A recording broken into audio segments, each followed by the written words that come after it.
আসসালামু আলাইকুম, স্বাগত জাগো টিভির আজকের আয়োজনে। জানিয়ে দেব হাতে থাকা সর্বশেষ আপডেট। বাবা নেতানিয়াহুকে ত্যায্য করল ছেলে ইয়াইর নেতানিয়াহু, নেপথ্যে কোন কারণ?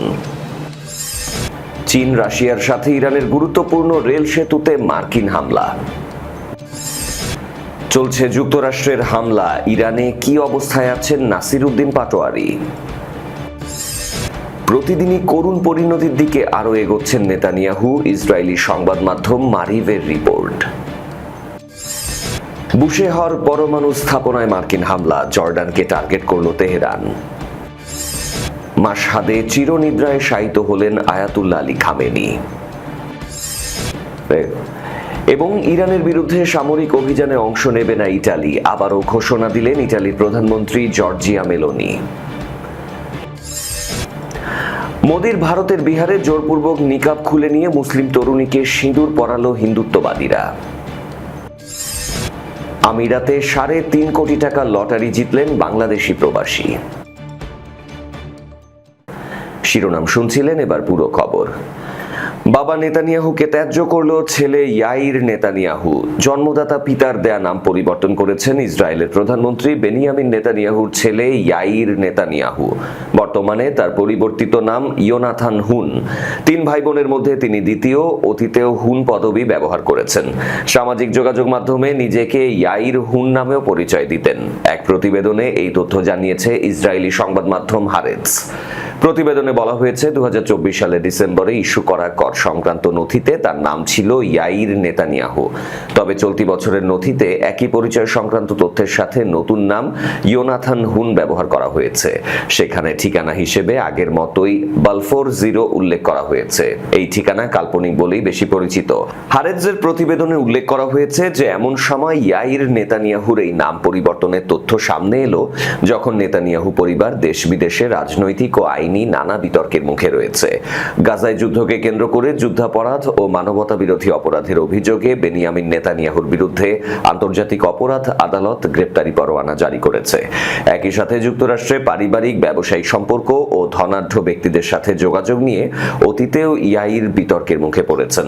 ২০১৮ সালে ইসরায়েলি টেলিভিশনে প্রচারিত একটি অডিও রেকর্ডিংয়ে ইয়াইরকে একটি স্ট্রিপ ক্লাবের বাইরে বলতে শোনা যায় তার বাবা এক ধনকুবেরের স্বার্থে বহু বিলিয়ন ডলারের একটি গ্যাস চুক্তি এগিয়ে নিতে সহায়তা করেছিলেন। ওই রেকর্ডিং প্রকাশের পর ব্যাপক সমালোচনা সৃষ্টি হয়। এরপর থেকে ইয়াইর যুক্তরাষ্ট্রে বসবাস করছেন এবং বিভিন্ন রক্ষণশীল ও উগ্র ডানপন্থী রাজনৈতিক গোষ্ঠীর সাথে তার সম্পৃক্ততা নিয়ে আলোচনা হয়েছে। এদিকে বেনিয়ামিন নেতানিয়াহু নিজেও ইসরায়েলের একাধিক দুর্নীতির মামলায় বিচার প্রক্রিয়ার মুখোমুখি রয়েছেন।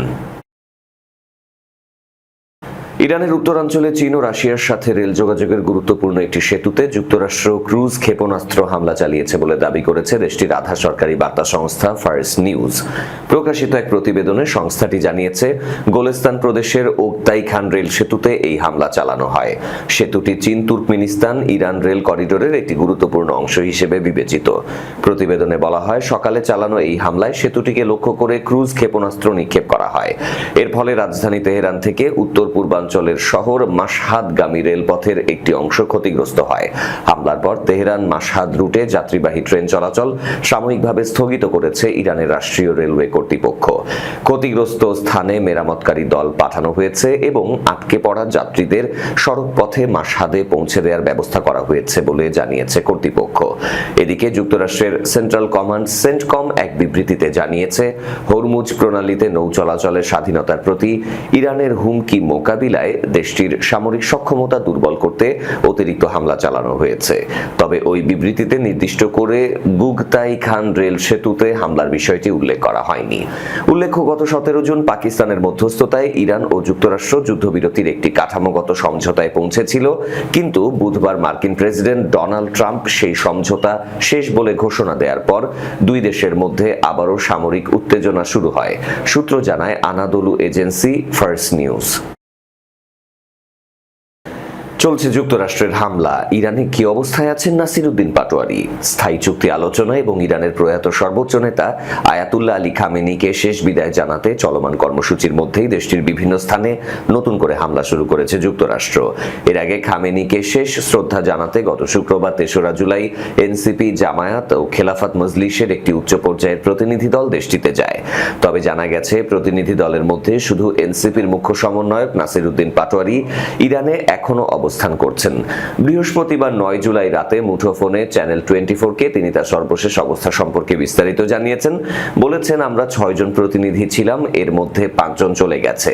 আমার ফ্লাইট একটু পরে ছিল, তাই আমি এখনো আছি। আজ সকাল ৭টায় দেশে ফেরার কথা ছিল। পাটোয়ারি জানিয়েছেন, ইমাম খোমেনি ইন্টারন্যাশনাল এয়ারপোর্ট থেকে ইস্তানবুল হয়ে তিনি দেশে এসে পৌঁছাবেন। কি অবস্থায় আছেন এবং ইরানে এখন পরিস্থিতি কেমন, এ বিষয়ে এনসিপির এই নেতা বলেছেন, আমরা এখানে নিরাপদে আছি। এখনো আন্তর্জাতিক প্রতিনিধিরা অনেকেই এখানে আছেন। হামলা মূলত হচ্ছে ইরানের উত্তরাঞ্চলে, আমরা আছি দক্ষিণের দিকে। মাশহাদে হামলা হয়েছে, বন্দর আব্বাসে হয়েছে, তবে আমাদের এদিকে এখনো হয়নি, আমরা সেফ আছি। এর আগে ফেব্রুয়ারি মার্চে শুরু হওয়া হামলার ধ্বংসাবশেষ নিজ চোখে দেখেছেন বলেও জানিয়েছেন পাটোয়ারি। বলেন, ফেব্রুয়ারি মার্চে চালানো হামলায় অনেক ভবন ধসে পড়েছে, সেগুলো দেখেছি। তবে বর্তমানে এখানে মানুষের জীবনযাত্রা সবকিছুই স্বাভাবিক আছে, অস্বাভাবিক কিছু এখনো চোখে পড়েনি। যেভাবে মিডিয়ায় আমরা দেখতে পাচ্ছি, বাস্তবে এই ধরনের কোনো কিছু দেখছি না। প্রতিদিনই করুণ পরিণতির দিকে আরো এগোচ্ছেন নেতানিয়াহু। ইসরায়েলি সংবাদ মাধ্যম মারিভের রিপোর্ট, ইসরায়েলের একটি গণমাধ্যম প্রধানমন্ত্রী বেনিয়ামিন নেতানিয়াহুর কর্মকাণ্ডের সমালোচনা করে বলেছে, প্রতিটি দিন পার হওয়ার সাথে সাথে তিনি তার রাজনৈতিক পরিণতির আরো কাছাকাছি পৌঁছে যাচ্ছেন। পার্স টুডের খবরে ইরনার বরাতে বলা হয়েছে, ইসরায়েলি দৈনিক মারিভ একটি প্রতিবেদনে লিখেছে, বর্তমান সময়টি নেতানিয়াহুর জন্য উদ্ধারের সময় হওয়ার কথা থাকলেও তা একের পর এক ব্যর্থতা ও বিপর্যয়ে পরিণত হয়েছে।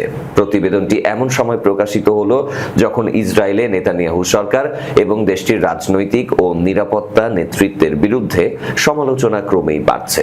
এদিকে ইসরায়েলের কেন্দ্রীয় পরিসংখ্যান দপ্তরের সর্বশেষ জরিপে দেখা গেছে, দেশটির রাজনৈতিক, নিরাপত্তা ও বিচারিক প্রতিষ্ঠানের প্রতি ইসরায়েলিদের আস্থা উল্লেখযোগ্যভাবে কমেছে।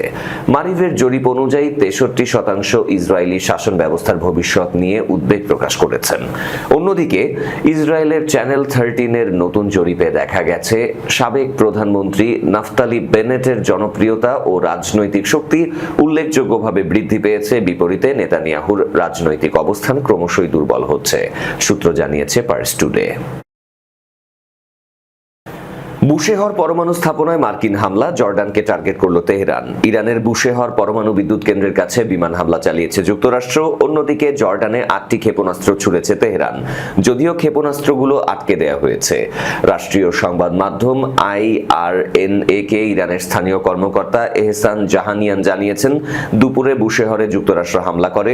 মার্কিন সেন্ট্রাল কমান্ড হামলা শেষের ঘোষণা দেওয়ার কয়েক ঘন্টা পরই এই হামলা ঘটে। যুক্তরাষ্ট্র এখনো এটার কোনো জবাব দেয়নি।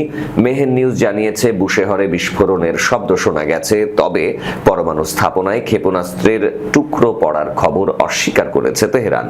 20 বছর আগে রুশ কর্মীদের সাহায্যে বুশেহর কেন্দ্রটি তৈরি হয়। যুক্তরাষ্ট্র ইসরায়েল যুদ্ধের সময় B-2 বোমারু বিমান দিয়ে নাতানজ, ফোর্দো, ইস্পাহানে হামলা হলেও বুশেহর নিরাপদ ছিল। সেখানে এখনো রুশ কর্মীরা আছেন। তেহরান নিশ্চিত করেছে পরমাণু কেন্দ্রটির কোনো ক্ষতি হয়নি। ফার্স নিউজ জানিয়েছে, উত্তরের গোলেস্তান প্রদেশের তাকে খান রেল সেতুতেও মার্কিন হামলা হয়েছে। এটি প্রধান বাণিজ্য সহযোগী চীন এবং অবরুদ্ধ থাকার সময় রাশিয়ার সাথে পণ্য পরিবহনের গুরুত্বপূর্ণ পথটি তুর্কমেনিস্তান ও কাজাখস্তান হয়ে চীনে গেছে, তবে দ্রুতই সেতুটি মেরামত করা হবে। এদিকে জর্ডানের সামরিক বাহিনী জানিয়েছে, সারা দেশে সাইরেন বাজার পর তারা আকাশে ইরানের 8টি ক্ষেপণাস্ত্র আটকে দিয়েছে। ক্ষেপণাস্ত্রের টুকরো পড়ে কোনো হতাহত বা আর্থিক ক্ষয়ক্ষতি হয়নি। ইরানের সর্বোচ্চ নেতা আয়াতুল্লাহ আলী খামেনির দাফন সম্পন্ন হয়েছে। বৃহস্পতিবার 9 জুলাই তার জন্মভূমি ও শিয়া মুসলিমদের অন্যতম পবিত্র নগরী মাশহাদের ইমাম রেজা আলাইহি ওয়াসাল্লামের মাজার প্রাঙ্গণে রাষ্ট্রীয় মর্যাদায় তাকে দাফন করা হয়। বার্তা সংস্থা রয়টার্স জানায়, দুপুরের পর থেকেই মাশহাদের প্রধান সড়ক ও আশপাশের এলাকা লাখো শোকাহত মানুষের উপস্থিতিতে জনসমুদ্রে পরিণত হয়। একটি সুসজ্জিত ট্রাকে করে খামেনির কফিন ধীর গতিতে ইমাম রেজা রাদিয়াল্লাহু তাআলার মাজারের দিকে নিয়ে যাওয়া হয়। এ সময় শোকাহত জনতা ইরানের পতাকা, খামেনির ছবি এবং বিভিন্ন স্লোগান সম্বলিত ব্যানার বহন করে। গত ৩রা জুলাই থেকে খামেনির স্মরণে ৭ দিনব্যাপী রাষ্ট্রীয় শোক ও শেষকৃত্যের আনুষ্ঠানিকতা শুরু করে ইরান। তেহরান, কোম এবং পরে ইরাকের পবিত্র শহর নাজাফ ও কারবালায় লাখো মানুষের অংশগ্রহণে শোকযাত্রা অনুষ্ঠিত হয়। সর্বশেষ দাফনের জন্য তার মরদেহ মাশহাদে নেওয়া হয়। শোকানুষ্ঠানের মধ্যেই মধ্যপ্রাচ্যে নতুন করে উত্তেজনা ছড়িয়ে পড়ে। গত মঙ্গলবার ৭ জুলাই যুক্তরাষ্ট্র ইরানের বিভিন্ন স্থানে হামলা চালায়। মার্কিন বাহিনীর দাবি, হরমুজ প্রণালীতে বাণিজ্যিক জাহাজে হামলার জবাব হিসেবে ৪ ঘন্টার অভিযানে ৮০টিরও বেশি লক্ষ্যবস্তুতে আঘাত হানা হয়। এর জবাবে ইরানের Islamic revolutionary guard corps IRGC দাবি করে, বাহরাইন ও কুয়েতে যুক্তরাষ্ট্রের একাধিক সামরিক স্থাপনায় ড্রোন ও ক্ষেপণাস্ত্র হামলা চালানো হয়েছে। উভয় পক্ষের পাল্টাপাল্টি হামলায় মধ্যপ্রাচ্যের নিরাপত্তা পরিস্থিতি আরও উত্তপ্ত হয়ে ওঠে। ইরানের বিরুদ্ধে সামরিক অভিযানে অংশ নেবে না ইতালি, আবারও ঘোষণা দিলেন ইতালির প্রধানমন্ত্রী জর্জিয়া মেলোনি। মধ্যপ্রাচ্যে উত্তেজনা আরও বাড়তে থাকায় বুধবার এই অবস্থান পুনর্ব্যক্ত করেছেন দেশটির প্রধানমন্ত্রী জর্জিয়া মেলোনি। আঙ্কারায় ন্যাটো সম্মেলনের ফাঁকে সাংবাদিকদের সাথে আলাপকালে মেলোনি বলেছেন, সংঘাত শুরুর পর থেকেই ইতালি এ বিষয়ে একটি স্পষ্ট অবস্থান ধরে রেখেছে। তিনি বলেছেন, ইরানের সংঘাত শুরুর পর থেকেই আমাদের অবস্থান খুবই পরিষ্কার। আমরা ইরানের বিরুদ্ধে কোনো হামলায় অংশ নেব না। এর আগে চলতি বছরের মার্চে মধ্যপ্রাচ্যগামী মার্কিন সামরিক বিমানকে সিসিলির সিগানেলা বিমান ঘাঁটিতে অবতরণের অনুমতি দেয়নি ইতালি। এর মাধ্যমে সংকটে সরাসরি সামরিক সম্পৃক্ততা থেকে দূরে থাকার অবস্থানও স্পষ্ট করেছিল রোম। আঙ্কারায় ন্যাটো সম্মেলনের শেষে মেলোনিকে প্রশ্ন করা হয়, ট্রাম্পের সাথে সম্পর্ক তৈরিতে যে রাজনৈতিক বিনিয়োগ তিনি করেছিলেন তা নিয়ে তার কোনো দ্বিতীয় চিন্তা আছে কিনা। জবাবে তিনি বলেছেন, না, আমি যা করেছি তা নিয়ে আমার কোনো অনুশোচনা নেই। গত এপ্রিল মাসে ট্রাম্প প্রথম প্রকাশ্যে মেলোনির সমালোচনা করেন। এর আগে মেলোনি পোপ লিও চতুর্দশকে নিয়ে ট্রাম্পের মন্তব্যের সমালোচনা করেছিলেন, বিশেষ করে ইরান যুদ্ধ নিয়ে পোপের অবস্থানের প্রসঙ্গকে ঘিরে। মোদির ভারতের বিহারে জোরপূর্বক নিকাব খুলে নিয়ে মুসলিম তরুণীকে সিঁদুর পরালো হিন্দুত্ববাদীরা। ভারতের বিহারে এক মুসলিম তরুণীকে জনসম্মুখে হেনস্থা ও জোরপূর্বক নিকাব খুলিয়ে সিঁদুর পরিয়ে দেওয়ার একটি ভিডিও সামাজিক যোগাযোগ মাধ্যমে ব্যাপকভাবে ভাইরাল হয়েছে। বিহারের নওয়াদা জেলায় একজন হিন্দু যুবকের সাথে দেখা করায় ওই তরুণীকে উগ্র হিন্দুত্ববাদী একদল যুবক এই চরম লাঞ্ছনার শিকার করে বলে অভিযোগ উঠেছে। গত সপ্তাহে কামালপুর নওয়াদায় ঘটে যাওয়া এই ঘটনার ভিডিও বৃহস্পতিবার প্রকাশ্যে আসার পর সামাজিক যোগাযোগ মাধ্যমে তীব্র ক্ষোভ ও নিন্দার ঝড় উঠেছে। ভাইরাল হওয়া ফুটেজে দেখা যায়, আক্রান্ত তরুণীটি বারবার যুবকদের কাছে হেনস্থা বন্ধ করার জন্য কাকুতি মিনতি করছেন, কিন্তু আক্রমণকারীরা তার কোনো কথাই শুনছিল না। উল্টো পুরো ঘটনাটির ভিডিও ধারণ করে তাকে ধর্মীয়ভাবে হুমকি দিতে থাকে। এক পর্যায়ে ওই উগ্রপন্থী দলটির চাপে পড়ে তরুণীর সাথে থাকা হিন্দু বন্ধুটি তার কপালে সিঁদুর পরাতে বাধ্য হন। তরুণীটি তীব্র প্রতিবাদ জানালে হেনস্থাকারীরা একজন বলে ওঠে, ভিডিও তো তৈরি হবেই, প্রমাণ তো থাকা চাই। এরপর তারা তরুণীর নিকাব জোর করে টেনে খুলে ফেলে এবং জয় বজরংবলী স্লোগান দিতে শুরু করে। তরুণীর সাথে থাকা যুবক বারবার অনুরোধ করা সত্ত্বেও আক্রমণকারীরা থামেনি। উল্টো একজন উপহাস করে বলেছেন, আরে তুমি এখানে সিঁদুর পরাও, পরে মুসলিম রীতিতে যা করার করো। ভিডিওর শেষ অংশে দেখা যায় হেনস্থার শিকার ওই যুগল চলে যাওয়ার চেষ্টা করলেও উগ্রবাদীরা ক্যামেরা নিয়ে তাদের পিছু ছাড়ছে না। নওয়াদা জেলা পুলিশ জানিয়েছে, তারা ভাইরাল হওয়া ভিডিওটি সংগ্রহ করেছে এবং বিষয়টি সত্যতা যাচাইয়ের জন্য একটি তদন্ত কমিটি গঠন করেছে।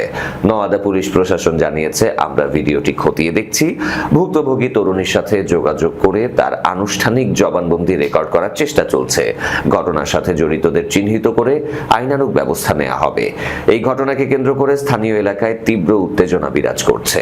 মানবাধিকার কর্মী ও নেটিজেনরা এই ঘটনার তীব্র নিন্দা জানিয়ে দোষীদের দ্রুত গ্রেপ্তারের দাবি তুলেছেন, সূত্র জানিয়েছে মাকতুব মিডিয়া।